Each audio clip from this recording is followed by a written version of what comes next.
아나운서가 소개하고 아재가 분석하는 아이템. 와. 대표님 안녕하세요. 네, 안녕하세요. 네, 드디어 이제 1분기 실적 시즌이 시작이 됐습니다. 일단 먼저 삼성전자의 지금 실적이 발표가 됐는데 역시나 예상했던 대로 어닝 쇼크가 나왔습니다. 적자도 진짜 영업이익의 적자도 만만치 않은 상황인데 반면에 이번 어닝 쇼크가 이제 반도체 산업 사이클에 좀 바닥을 알려주는 신호가 될 것이다. 이런 의견이 좀 지배적인 상황인데 우리 대표님의 생각은 어떠실까요?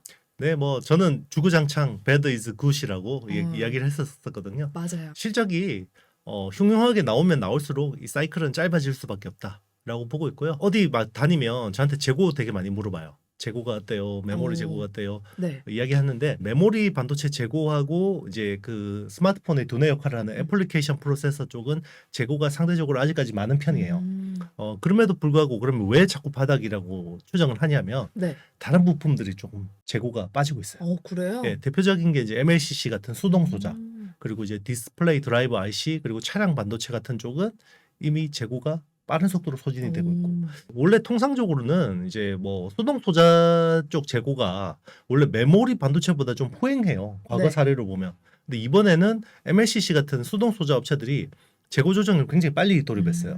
그러니까 거의 2021년부터 좀 재고를 조정을 하기 시작해서 지금 재고가 45일 수준으로 굉장히 건전한 상태이거든요. 그러다 보니까 최근에 뭐 삼성전기 같은 이런 종목들이 조금 이제 주가 반응을 하는 거고, 자 이제 순서만 기다리면 된다 이건데, 네. 그래서 메모리 반도체 쪽에 이제 그 반등을 2분기 지금 이제 2분기 말쯤 빨리 보는 분들은 2분기 말, 늦어도 하반기에는 3분기에는 아마 반등할 거다라고 보고 있는 거죠. 그래서 그런 것들을 주가는 급하게 선반영 해버리는데, 선반영 할 거라는 생각을 했는데 1분기에 너무 급하게 좀 땡겼어요. 아 그래요? 반도체 섹터. 네, 왜냐하면 정말 많이 올랐거든요. 그쵸. 1분기 반도체 관련주들이 많이 올랐는데 저는 만약에 1분기 실적이 나오고 주가가 어느 정도 조정을 받는다 그러면 다시 매수의 관점으로 봐야 되지 않나 보고 있어요.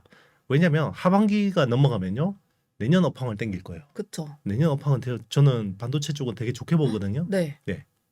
그러면 지금 사실 어떻게 보면 고점 대비했을 때 지금 반도체 섹터가 좀 올라왔긴 하지만 네. 고점 대비했을 때는 그래도 조금 많이 저평가된 상황이잖아요. 그래도 그렇지 그쵸. 않아요? 뭐 밸류에이션으로 보면 지금 실적으로 보면 뭐 저평가는 아닌데, 그건 아니에요. 항상 이제 반도체는 고퍼에 사서 저퍼에 팔라 이런 게 있잖아요. 근데 네. 말은 쉬운데 네. 사실 어렵긴 하거든요. 그렇죠. 실적이 엉망이거든요. 그렇죠. 그리고 이제 실적이 엄청 잘 나오는데 막 주가도 막 밀려요. 사이클 끝물에 보면 이제 작년 재작년에 보면 그 PCB 업황 있잖아요. 그때 막 대덕전자, 심텍, 막 맞아, 해성 맞아. DS 뭐 실적 어마어마한데 주가에서 계속 밀리는 거죠. 맞아. 그게 사이클 끝물인 거예요. 네. 주가가 이제 본격적으로 좀 뭔가 상승 곡선을 타고 있는 것 같은데 삼성전자 이런 애들 좀 담아볼까? 아니면 말씀해 주셨던 것처럼 조금 눌렸을 때 추가 매수하고 또 눌렸을 때 추가 매수하고 이런 전략이 좀 유효할까요? 투자 스타일이에요. 본인의 투자 스타일인데, 정말 이제 그냥 그 본업이 바쁘신 분들 있잖아요. 네. 막 이렇게 시세창만 자주 못 보고 이런 분들은 그냥 삼성전자 같은 대형주들 꾸준히 담아가셔도 돼요. 정말 이제 안 움직이잖아요. 이제 그런 마음 먹다가도 다른 막 그 소부장주들 막 튀면 못 견디시거든요.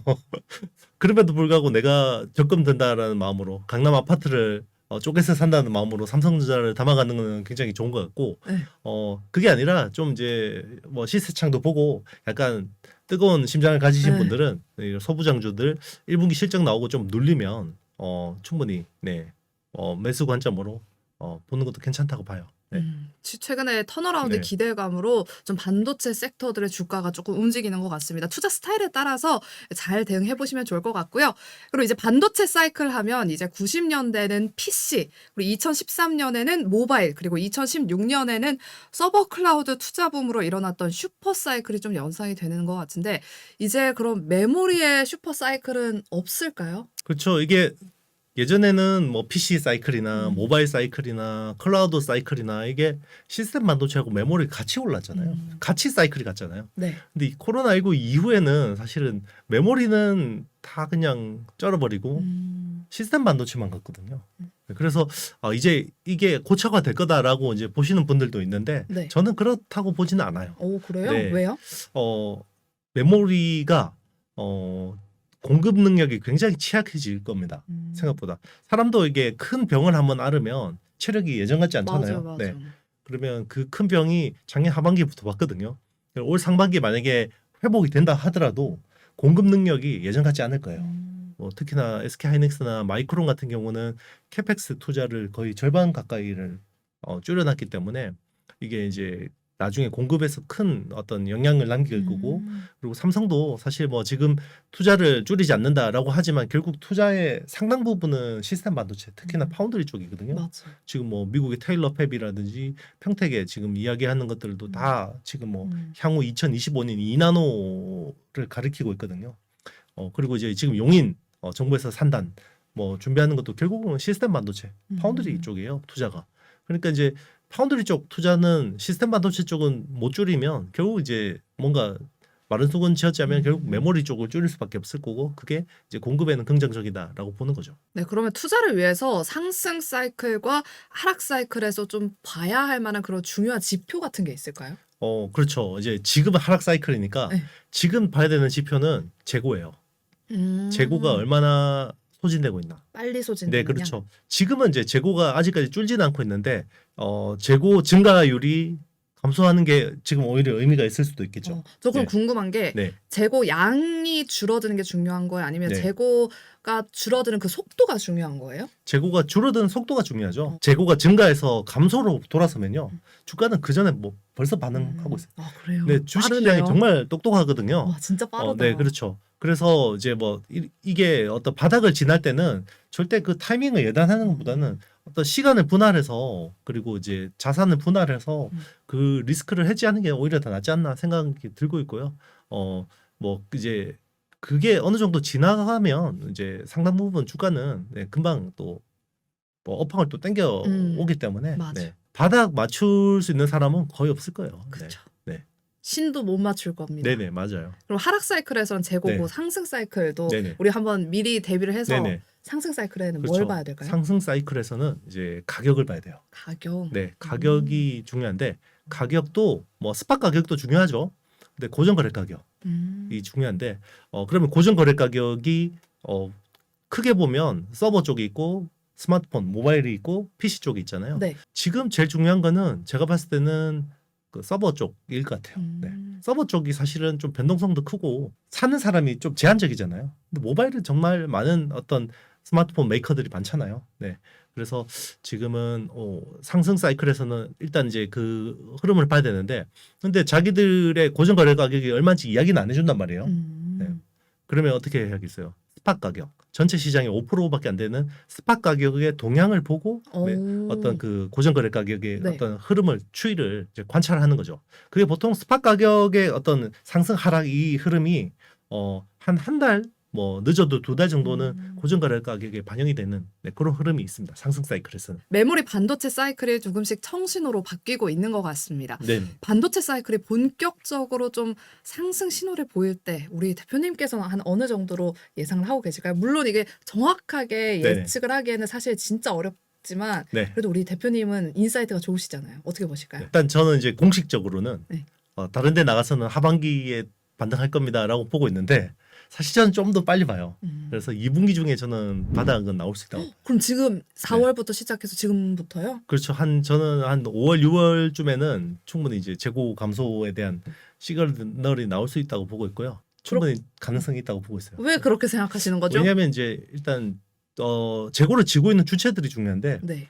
공급업체들이 지고 있는 재고가 있고 수요업체들이 지고 있는 재고가 있죠. 여기는 파악하기 되게 힘들어요. 근데 그 중간에 유통업체들이 지고 있는 재고가 있거든요. 네. 근데 유통업체들의 재고는 굉장히 투기적이에요, 성향이. 레버리지를 레버리지를 많이 써요. 네. 그래서 뭐 실리콘밸리에 뭐 한 100억 정도 자금으로 그 자기들 창고에다가 메모리 많이 쌓아놓고 있다가 가격 오르면 팔고, 이런 업체들이 좀 많아요. 조그만 업체들이 많은데, 그래요? 네. 네, 그런 쪽에서 물량이 잘 안 나오고 있어요. 아, 그래요? 네, 안 나오고 있다라는 거는 막 쥐고 있는 거예요? 재고가 이제 올라갈 것 같다, 이런 뭐 시그널이 아닐까 봅니다. 그렇다면 이제 우리 대표님께서 보시는 지난번에 한미 반도체를 우리 아이템에서 여러 번 이야기를 해주셨는데 한미 반도체가 너무 잘 가가지고 그렇다면 그 후속주 우리 대표님이 네. 바라보시는 상승 사이클에 진입하면 좋을 네. 만한 종목 몇 네. 가지 좀 이야기해 주실까요? 일단 이제 상승 사이클을 이제 우리는 준비를 해야 되잖아요. 그렇죠. 상승 사이클에서 약간 타임 스케줄이라는 게 있어요. 뭐 과거의 사이클이 그랬으니까 이번에도 그렇게 간다라는 보장은 없어요. 그렇지만 어쨌든 우리는 과거를 통해서 배우는 거니까 그렇죠, 맞아요. 상승 사이클의 초입에서는요 장비주 투자가 꽤 수익률이 좋아요. 왜요? 장비 업체들은 이익 레버리지 효과가 굉장히 커요. 많이 수주가- 남겨 먹어요. 그렇죠. 수주가 없을 때는 직원들 있잖아요. 그렇죠. 장비 안 만들어요. 뭐 합니까? 뭐라 할 게 없을 텐데. 그렇죠. 막 어쨌든 그러면 수주가 없다고 해서 직원들 다 내보내게 되면 그러면 안 되죠. 갑자기 수주가 몰려오면 그렇죠. 이 정도의 어떤 그 숙련된 인력들 또 유치하기가 구하기 쉽지 않아요. 힘들죠. 네. 네. 키우기가 쉽지 않아요. 그래서 하락 사이클에서도 장비 업체들은 핵심 인력들은 계속해서 유지를 해야 돼요. 네. 그게 비용적인 요인이 굉장히 큰데 수주가 조금만 들어와도 이게 굉장히 확 이제 반등할 수 있는 거죠. 그래서 이제 보통 장비주들이 초반 사이클에서는 굉장히 좋고 네. 그리고 당연히 초반 사이클에서는 어떤 것들이 좋겠어요. 일단은 제일 먼저 인프라 장비, 뭐 클린룸 꾸리고 거기에 그쵸. 들어가는 뭐 어떤 기본 인프라 장비, 뭐 스크러버라든지 뭐 그런 것들이 이제 많이 필요하고 그 다음에 전공정 라인이 그리고 이제 그 우리 팩 공정이라고 하죠. 뭐 산화 장비나 식각 장비나 뭐 이런 전공정이 좋고 그 다음에 후공정. 그리고 그 다음부터 요게 또 넘어가요. 부품하고 소재로 넘어가다가 그리고 마지막에 피날레를 PCB들이 장식합니다. 네. 그래도 요즘 네, 한창 반도체 사이클 초반에 반도체 섹터 반등 나왔을 때 장비주들이 이야기 엄청 많이 나오더니 그렇죠. 얼마 전에 약간 소재 이야기가 막 나오더니 이제 약간 조금씩 PCB 이야기 좀 나오더라고요. 그렇죠. 그래서 빨라요. 그렇구나. 그러니까 요즘에는 예전에는 이런 사이클대로 탁탁탁탁 갔는데 네. 요즘에는 정보도 너무 많고 이제 그리고 반도체 지식이 많으신 분들이 너무 많아요 시장에. 그래서 좀 빨리 땡겨. 그러니까 사이클이 굉장히 압축적으로 일어난다라는 느낌은 있어요. 예, 예전보다. 그러면 상승 사이클에서는 일단 먼저 네, 장비, 네, 인프라 관련한 그런 종목들에 좀 주목해 보시면 좋을 것 같고 두 번째는 네. 전공정. 이제 전공정, 그다음에 네. 뭐 후공정, 그다음에 마지막으로는 PCB. 네. 그럼 PCB가 이제 뛰었다 이러면 나중에는 네. 하락 사이클인 거예요. 그렇죠. 이제 보면 작년에 PCB 업체들 실적이 어마어마했잖아요. 네. 맞네요. 네. 그럼 지금 요 사이클 뭐 상승 사이클에 진입을 했다 치고 요 시기쯤에 어떤 종목에 좀 주목해 보면 좋을지 우리 대표님 요즘 눈여겨보고 계시는 종목이 있나요? 국내 장비 업체들 중에서 좀 그래도 굵직굵직하고 규모가 큰 업체들이 네. 대부분 어디에 포진되어 있냐면 증착. 음, 이렇게 국내 4대 업체가 있어요. 네. 원익 IPS, 유진테크, 주성 엔지니어링, 테스. 요 4개 회사가 규모도 크고 좀 이제 국산화가 많이 돼 있어요. 사실 증착 공정이 반도체 전체 공정에서 제일 중요하냐? 그건 아니에요. 노광이 제일 중요하고요. 그다음에 뭐 한 식각이 중요하고 증착은 한 3-4번째 될 건데 중요한 거는 증착은 또 국산화가 굉장히 잘 돼 있고 그리고 규모가 크다라는 게 이제 의미가 있죠. 요즘에는 주가가 많이 올라서 이야기를 안 하는데 네. 어드밴스드 패키징 특히나 이게 선단 공정이 안 되니까 어드밴스드 패키징 쪽으로 계속해서 주목해야 된다. 최근에 바이든 대통령이 국방 물자 조달법에 DPA라고 하는데 거기에 패키지하고 PCB를 넣었죠. 네, 그만큼 후공정이 중요하다라는 걸 알고 있는 거예요. 그런 것들 보시고 그리고 이제 전공정 쪽에서 이제 소재 부품 장비를 본다 그러면 EUV 쪽 서플라이 체인. 그러니까 사실 EUV는 ASML이 거의 다 대부분 하는데 거기 이제 뭐 펠리클이라든지 뭐 EUV용 포토 레지스트라든지 이런 것들 하는 회사들 계속해서 주목하면 좋을 것 같아요. 네, 이렇게 오늘 이영수 대표님과 함께 이야기를 다 들어봤습니다. 지금 이제 본격적으로 실적 시즌이 시작이 됐는데 여러분들 실적 시즌에 잘 대응해 보시길 바라면서 오늘 이영수 대표님께서 말씀해 주신 부분도 다시 한번 꼼꼼하게 여러분들 공부해 보시면서 복기해 보시기 바랍니다. 그럼 오늘 이야기는 여기까지고요. 저희는 다음 주 이 시간에 더 유익한 주제로 돌아오도록 하겠습니다. 오늘의 영상이 마음에 드셨다면 좋아요, 구독, 그리고 알림 설정, 댓글까지 많이 부탁드릴게요. 대표님 오늘 말씀 고맙습니다. 네, 감사합니다. 여러분 안녕.